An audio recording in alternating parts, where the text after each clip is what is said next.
Dari Bilik Siar Studio, channel Bang Kumis Berbagi, Neo TV akan selalu hadir untuk melengkapi informasi seputar peristiwa yang terjadi di Pandeglang, Banten, dan sekitarnya. Terutama terima kasih ke Bang Iskandar Nasution, Ya, RCTI ya? RCTI, betul, E-News. Beliau lah jujur berawal dari Pak Iskandar inilah sampai Bang Kumis tenar, terkenal dan jadi YouTuber. Bahkan boleh tahu nih, kalau boleh tahu ya, yang bikin akun YouTube adalah Bang Iskandar. Halo teman-teman, saya di Batako Teluk ini, Labuan. Saya punya janji sama orang yang spesial. Nah, dia adalah orang yang spesial. Dia adalah YouTuber. Dan nanti kita banyak ceritanya setelah ketemu aja lah. Nanti apa yang menarik sebetulnya di konten ini. Nah, ini dia orangnya. Assalamualaikum, Bang Kumis. Waalaikumsalam. Nah, ketemu. Ngapain nih Mbak bawa tripod seperti ini? Aduh, liputan Bang, sama kayak Abang, liputan. Liputan? Iya. Ayo, sini. Nah, Abang kan suka wawancara orang. Saya mau wawancara Abang, boleh Bang? Waduh, ini anak muda ada aja nih. Kok mau wawancara segala? Nah, kita simpan kameranya di sini ya. Nah, supaya kelihatan kita nih. Ini nggak tahu nih, ada apa ini? Jadi agak grogi juga kalau biasa diwawancarai. Cari Abang ini susah Bang, Oke. karena di lapangan terus kan. Tapi saya niat juga supaya sampai gimana caranya ketemu sama Bang Kumis gitu Bang. Nah, Iya. tapi ini untuk apa ini wawancara ini? Nah, nanti saya jelasin dulu ke penonton Bang ya, tapi lengkap ini sama Iya. Abang. Jadi teman-teman, saya sering lihat channel Bang Kumis Berbagi, namanya channel di YouTube. Jangan lupa teman-teman subscribe juga nih channel. Channelnya ini adalah channel berita. Jadi ketika saya nonton channel berita Bang Kumis Berbagi ini, saya ngebayangin gitu. Beliau ini liputan terus ngedit video di YouTube dan banyak yang nonton gitu kan. Jadi saya penasaran Bang dari proses itu gitu.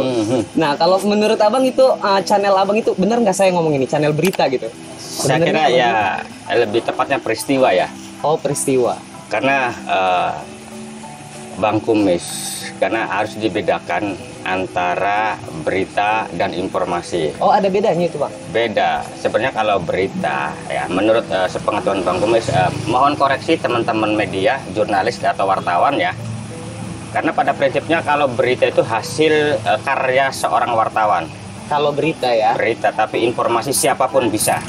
Iya, termasuk peristiwa itu ya? Peristiwa, makanya sebenarnya boleh dikatakan itu berita, karena Bang Kumis juga kebetulan wartawan dan seorang jurnalis juga, tapi lebih mengedepankan ke dunia apa namanya informasinya itu, bukan beritanya. Sebenarnya sama, hanya saja kalau berita itu hasil karya seorang wartawan. Iya. Tapi kalau istilahnya informasi ya publik, siapa saja boleh. Gitu loh, boleh siapa saja. Ini jangan takut kena pelanggaran IT. Asal itu bukan opini dan fitnah gitu loh, fakta. Oh, fakta ya. Kalau fakta jadi boleh-boleh aja siapa aja ngupload gitu Bang? Boleh kan, fakta. Faktanya seperti itu. Kalau masalah siaran segala macam kan biasanya orang-orang kan takut kalau asal upload gitu. Kan IT itu apa, ITE itu. Iya, ya makanya kan sebenarnya gini ya. Dalam hal ini keterbukaan publik juga dilindungi oleh undang-undang, ya kan? Gitu itu ya, loh. ada Yang disebut informasi publik bukan hanya sebatas wartawan, jurnalis, ya, warga pun bisa. Apalagi yang penting menyajikannya itu benar-benar tidak sepihak. Satu contoh kecil, yaitu kan ada satu peristiwa tertabraknya seorang, ada kan? Kan di situ ada, jangan nyebutin nama, konfirmasi dulu ke orang yang bersangkutan, gitu loh. Iya. Dipastikan, jangan sampai berita kita itu menjadikan sebuah berita hoak, fitnah yang nggak jelas. Iya. Dan opini gitu loh. Itu yang menurut Bang Kumis lah. Makanya Bang Kumis juga sering gitu kan, walaupun capek mengubar narasumber itu hanya untuk meyakinkan kepada publik bahwa ini benar-benar yang Bang Kumis tayang itu betul gitu loh, bukan opininya Bang Kumis gitu kan, tapi ya benar. Seperti itu kalau menyangkut nama orang. Tetapi kalau peristiwa kebakaran, kebanjiran, angin puting beliung, ya saya kira sah-sah saja itu untuk diinformasikan. Oke Bang, ini Bang nih, apa namanya, ada sesuatu yang unik sebetulnya Bang. Saya mau ketemu Abang ini, menurut saya gitu ya. Jadi teman-teman jangan lupa nih subscribe dan lihat channel Bang Kumis. Menurut saya ini unik gitu karena penontonnya juga banyak ya. Artinya Bang Kumis kalau saya lihat lebih banyak bicara Pandeglang, Banten gitu ya. Betul. Karena disampaikan oleh Bang Kumis gitu. Jadi gini Bang, coba ceritain sih prosesnya gitu. Kalau saya juga kan suka bikin video terus ngedit gitu. Belajar sih sebetulnya, bukan punya keahlian di bidang itu. Tapi kan ada proses gitu. Cari videonya gitu ya, narasinya gitu, sampai ke editnya. Kan kalau orang yang pernah ngedit pasti ngebayangin kan, misalkan tadi itu apa namanya, ada logo di atasnya, terus ada watermark, ada backsound gitu kan. Kalau kita suka ngedit pasti ngebayangin prosesnya gitu, masukin backsoundnya, nempelin logonya. Kalau penikmat penonton biasa mungkin tidak terbayang sampai ke sana gitu. Prosesnya kan, prosesnya gimana sih Bang? Oke, mungkin Bang Kumis akan sedikit mengulas perjalanan Bang Kumis dulu. Iya, perjalanan. Jadi minimalnya supaya menjadi inspirasi untuk anak-anak muda dulu. Iya Bang, harus dibagikan Bang. Ya, karena apa? Sadar tidak sadar Bang Kumis ini sudah setengah abad lebih usianya deh. Oh iya. Jadi bayangin udah setengah abad lebih, tapi usia bukan berarti menghalangi sebuah karya seseorang. Nah itu kan? dia Bang. Karena yang penting karya itu bermanfaat. Nah di usia Bang Kumis yang sudah tidak muda lagi ya, Bang Kumis sebenarnya pengen berbuat sesuatu. Iya. Untuk orang banyak yang bermanfaat gitu loh. Ya mungkin di saat kita punya duit ya duit, punya harta ya harta yang kita berikan kepada orang banyak. Tapi informasi pun nampaknya ya harus juga. Karena ada dampak dari sebuah informasi. Contoh ya kayak yang tadi Bang Kumis katakan, hari ini Bang Kumis malam itu mendapat informasi ada salah satu warga di Sudimanik contohnya, di Cibaliung, yang Bang Kumis pernah viralkan. Nenek tersebut sebatang kara dan rumahnya itu tertimpa pohon kelapa hancur. Bang Kumis kontak dengan Dinsos, dengan kecamatan dan sudah dibantu. Tetapi bantuan itu stimulan, tidak mungkin bisa mencukupi karena bentuknya juga hanya dia tahu sendirilah. Diambil dari program lumbung sosial di kecamatan. Ya paling karpet. Itu pun terima kasih lah kepedulian pemerintah. Tetapi kan bukan itu tujuan Bang Kumis. Rumah nenek Mawar ini sampai hari ini belum terwujud. Makanya tadi juga sebenarnya ya, kalau ada yang nggak WA, udah nggak ketemu pagi ini. Udah berangkat ya. Udah berangkat. Saya kejar ini. Karena kan, Dek, saya mau ke Cibaliung, ke Sudimanik, mau liputan, mau galang dana untuk nenek Mawar itu loh. Iya. Sebentar Bang. Oke. Jadi teman-teman emang selain fokus di channel begitu ya, dan sebelum Bang Kumis ini bercerita bagaimana proses beliau sampai ngupload video. Jadi kalau yang saya lihat sih, beliau ini punya jiwa sosial yang tinggi, termasuk agenda beliau hari ini mau berangkat ke Cibaliung katanya tadi yang diceritakan oleh Bang Kumis. Dan saya dengar mau open donasi juga Bang. Open donasi. Bang bisa membantu lah dari video ini. Jadi gini, memang hari ini tadi ya jujur apa yang tadi bahwa membantu bukan berarti nunggu kita kaya, gitu kan. Betul. Kalau hanya orang kaya yang mau membantu, ya nampaknya nggak adil karena orang miskin pun perlu pahala. Kita punya cara, ya kan? Kayak Bang Kumis hari ini saya ngomong ke istri tercintaku di rumah. Istriku, gitu kan. Abang hari ini liputannya bukan liputan peristiwa berita yang menghebohkan biasa, tapi abang hari ini mau membantu seorang nenek. Nenek Mawar ini kan pernah tuh, saya bilang kan saya viralin, tapi sampai hari ini nampaknya kepedulian warga setempat kurang maksimal. Istriku siapkan baju samping ya kalau istilah Sunda. Oh, bawa bekal ini Bang. Maksudnya punya istri saya yang kamu paling suka, dari pakaian kamu yang paling suka ya, kain yang kamu paling suka tolong bawain ke abang, akan saya kasihin ke nenek itu. Oh, disedekahkan. Konsep sedekah Islam itu bang luar biasa. Saya nggak tahu lah. Intinya saya minta 1 atau 2 atau 3 kain punya istriku, tapi jangan yang nggak lu suka ya bang kan? Iya. Kamu yang paling kamu suka, gitu kan? Sini. Bukan berarti Bang Kumis nggak bisa beli yang baru murah. Tetapi kami juga pengen mengetuk istri saya, ternyata ini Kak, ini baju, ini samping saya, ini yang paling saya suka. Oke, saya ikhlas. Seperti itu. Dan kalau saya lihat ada cara mendidik yang unik itu bang. Sebenarnya luar biasa juga itu. Ya mungkin iya karena selalu saya ada pesan-pesan khusus, pesan moral, bukan hanya sama istri sih. Ya mungkin khususnya kepada istri saya karena kewajiban saya sebelum pada orang lain gitu kan. Karena kalau kepada orang lain, karena Bang Kumis sendiri kan belum jadi orang yang baik gitu deh.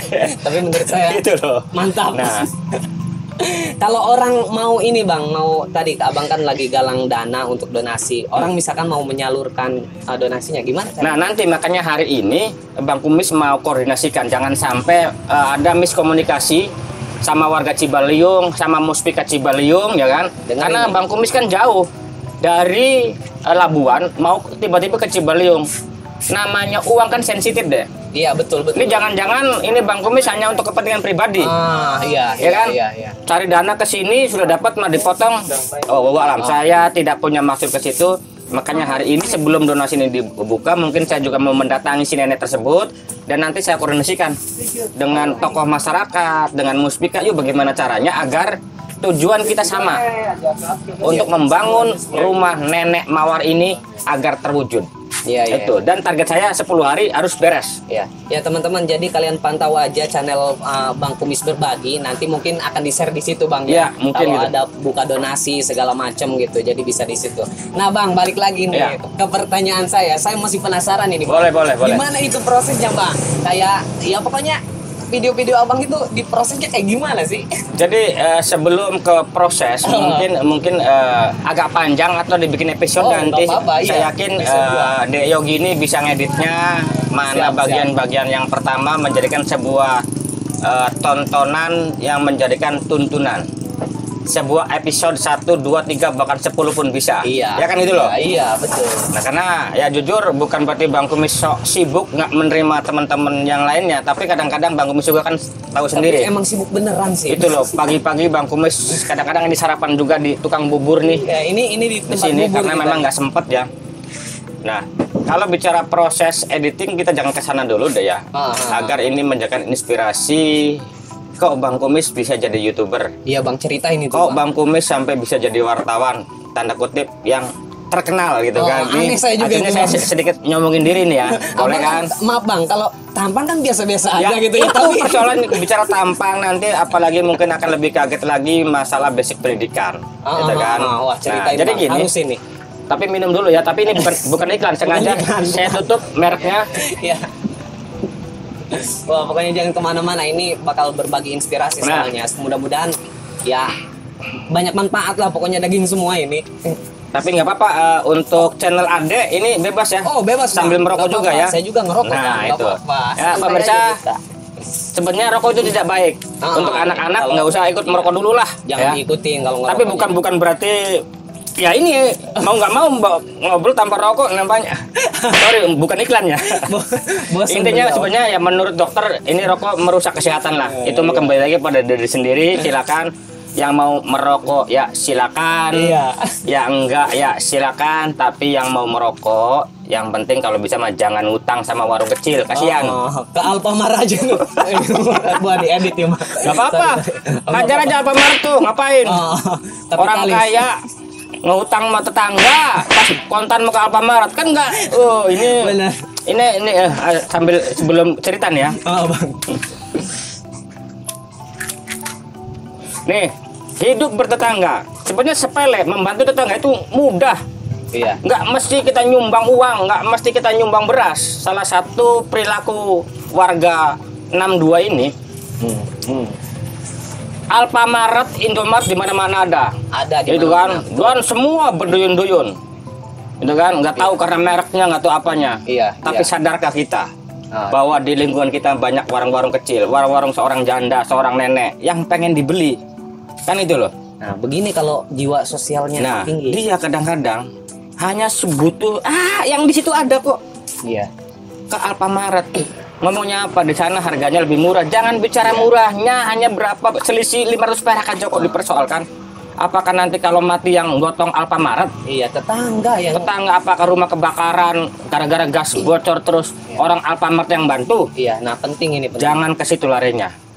Itulah beramal yang tidak terasa. Asal tujuannya benar-benar bahwa saya beli di tetangga di samping kebutuhan, juga membantu warung tetangga ini supaya maju. Kan nggak rugi, nggak nyumbang. Tapi kembali lagi kan perilaku kita itu kan tergantung niatnya. Ada istilah inna amalu bil niat. Kan itu loh. Ini maaf kalau salah. Koreksi kalau salah di kolom komentar. Kata Ustadz gitu. Bang Kumis kan bukan Ustadz. Kata Ustadz sok denger. Bang Kumis saya juga kadang-kadang kan ngeliput acara kiai gitu kan. Suka juga ada yang nyantol. Cuma mungkin dalam pembacaannya tuh salah lah pasti, yang namanya bukan Ustadz kan itu. Nah, kembali ke cerita Bang Kumis. Dari mana Bang Kumis berawal jadi seorang YouTuber dan sampai jadi seorang wartawan juga kan itu ya.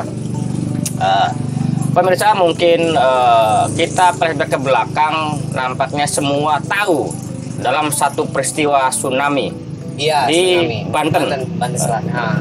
Ada yang ingat nggak tahun berapa itu? 2018 ya. 2018 terjadilah tsunami yang tidak disangka-sangka dan beda pada waktu itu karena tanpa ada tanda-tanda. Nggak ada sirine, nggak ada gempa. Tiba-tiba sekitar pukul 8 lewat sedikit dan di sini Bang Kumis berdiri, ini masih sama di sini. Dan korbannya juga kan pada waktu itu papan atas juga. Sebenarnya Bang Kumis dulu hanya punya akun itu Facebook ya deh. Oh, jadi 2018 masih main Facebook tuh, Bang? Main Facebook? Belum ke YouTube? Belum. Cuma jujur mungkin terserah ya. Ya memang dari awal Bang Kumis mah, ya tadi tanda kutip ya, bukan Bang Kumis ngaku-ngaku, rasa sosial itu udah terbangun dari awal lah gitu kan. Karena tadi itu Bang Kumis punya prinsip bahwa membantu itu tidak harus harta benda gitu kan. Tenaga juga bisa. Pikiran juga bisa, doa juga bisa, nggak apa-apa. Itu loh. Nggak apa-apa Bang, bentar ini. Pengen ngerokok dong. Nah, di saat Bang Kumis liputan, tuh, di saat Bang Kumis liputan, iya Bang. Nah, ada ini nih, siapa ini? Oh, kasih. Biasanya pengen dinyalain. Nah, jadi gini, nggak apa-apa, mereka sama. Dia makhluk Tuhan juga yang perlu kita kasihani ya. Betul. Nah ini dek, sore deh ya. Iya. Di saat Bang Kumis lagi diliput ceritanya Bang Kumis nih. Iya. Jadi narasumber oleh salah satu YouTuber. Tiba-tiba lagi wawancara ya atau bincang-bincang ada seorang ODGJ. Ya memang orang ini sering diteluk. Dan tiap hari dia tuh keliling-keliling minta makan, minta rokok ya. Bungkusin, suka minta kue nggak sih? Nggak mau? Oh rokok doang, nggak mau makanan ya? Tapi bener kalau dikasih makanan dia makan nggak? Nggak mau? Mau tempe, mau makan? Mau?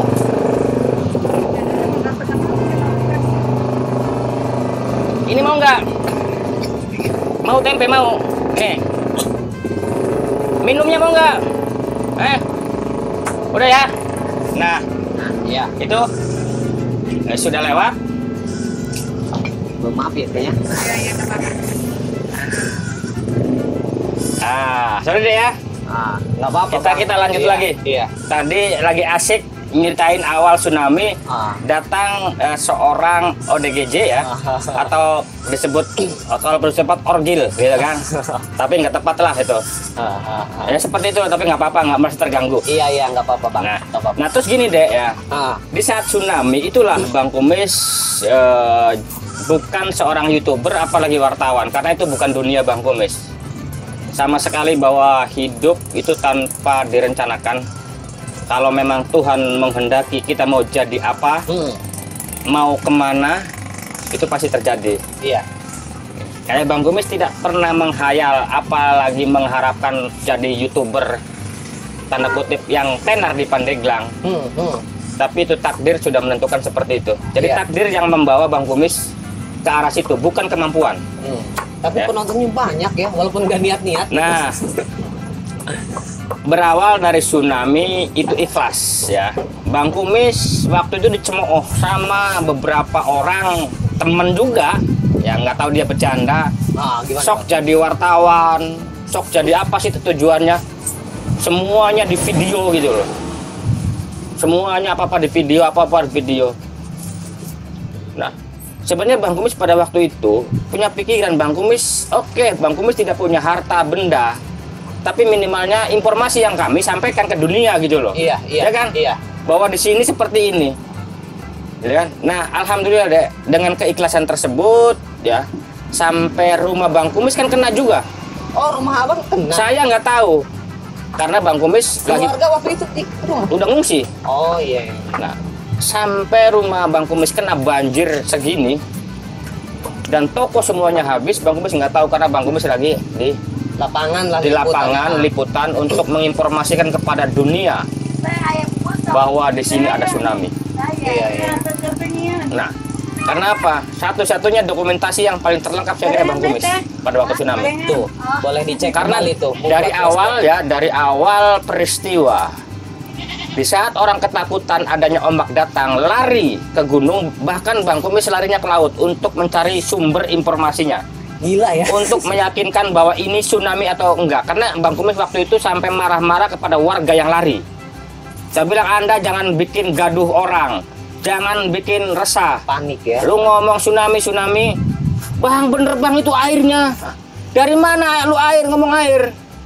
Saya nggak sadar di rumah makan saya itu ternyata sudah ada air segini di kolongnya itu. Nah, di situ baru Bang Kumis percaya, Bang Kumis larilah ke pantai gitu kan untuk memantau. Iya. Dan saya videoin karena malam kan nggak kelihatan. Itu pas orang-orang kacau Bang Kumis ke situ gimana? Saya lari. Cerita maksudnya yang ada di pikiran Bang Kumis itu apa gitu?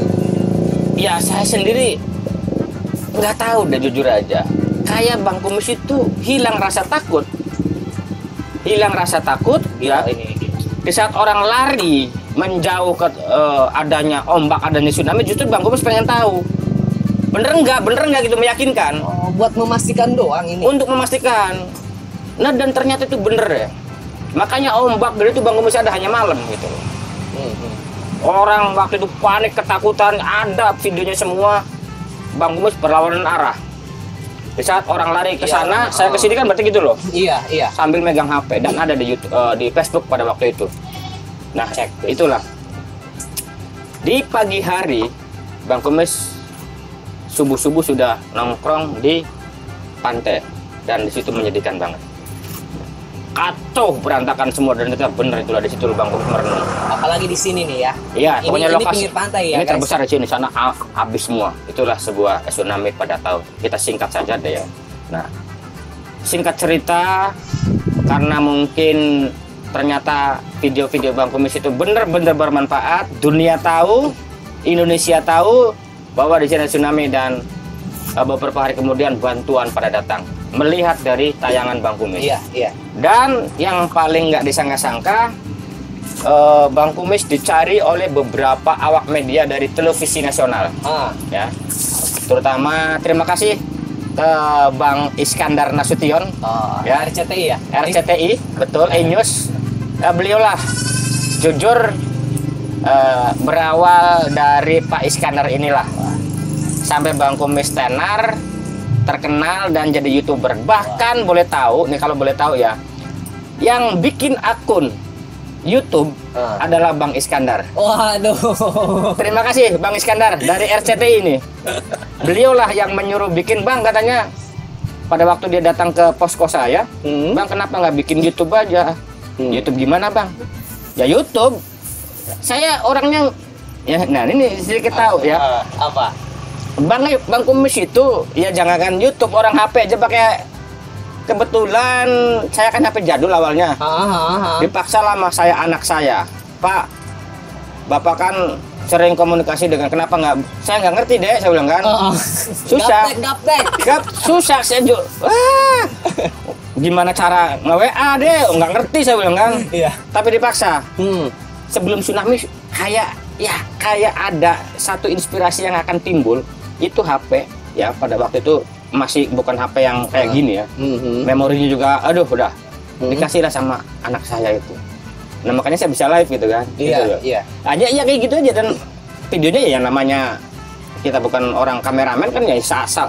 Iya. Orang kadang bikin pening, nggak ada teknik, cuma kalau Bang Kumis mungkin sedikit ada keseriusannya menginformasinya kan kayak di TV gitu loh, ngomong itulah menjelaskan walaupun dengan kata-kata yang kalau ingat pemalu lah. Videonya juga di awal-awal bikin video menjelaskan sesuatu peristiwa, bagaimana susunan bahasanya, intonasinya ya malu sendiri. Tapi kalau informasinya penting kan Bang, masih dicari orang kan. Itu sampai ada yang paling berkesan ya, satu beberapa awak media baik khususnya yang dari luar ya, di luar Banten. Kalau orang Bantennya datang sendiri, itu semua datang, dan ada beberapa tayangan Bang Kumis di TV pada waktu itu berapa kali ya. Dan itulah berangkat dari sebuah keikhlasan deh. Singkat ceritanya seperti itu. Oh jadi itu perjalanannya tuh, ternyata ada faktor dari eksternal lah, bukan berdasarkan dari Bang Kumis sendiri kan. Mulai dari bikin YouTube, liputan kayak tadi kan, ada inspirasi dari Bang Nasution gitu kan, dan lain sebagainya. Artinya ya kadang inspirasi itu datang dari mana aja Bang ya. Ya gimana Bang itu masalah proses-proses itu sampai ke titik itu gitu Bang, sampai ke titik sekarang gitu. Nah setelah Bang Kumis punya akun, akun YouTube disebutnya, yang dibikinkan oleh Bang Iskandar, ya sebenarnya sampai hari ini belum dikelola sebenarnya.